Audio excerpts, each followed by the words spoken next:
Yan, good morning mga kakugi. Dali buga tagkahoy pero duty pa man daron. Mga alas 6 naman so paulay ta kay dagay dayan tag singot ko nitong exercise ng buntag. Hurot-hurot na ako buga niya hapon na uli. Mahurot na siya buga. So muna siya kung buga tapos kinuha na din siya. Na namin na pino dali. Kani siya. Wonder mga pulahon siya kahoy. Kuha ni siya nga kahoy yung bayog. Bayog ni siya doon. Anong man siya sa mga ubang tanom ng iputol. So muna siyang asa ning isa kini talibukbuk. Talibukbuk. So bugaon na pala siya. Kaya na mabuntag exercise bugag kahoy.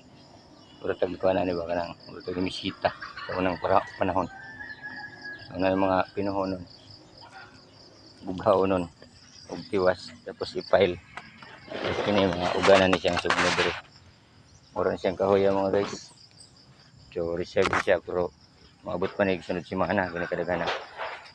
Kay nagkuan man ni kaang. Ito ang kuan munggos lugnas na. Next cropping ani ito na po ning hinloon, mga ibdo na to ni. Padaplin na to.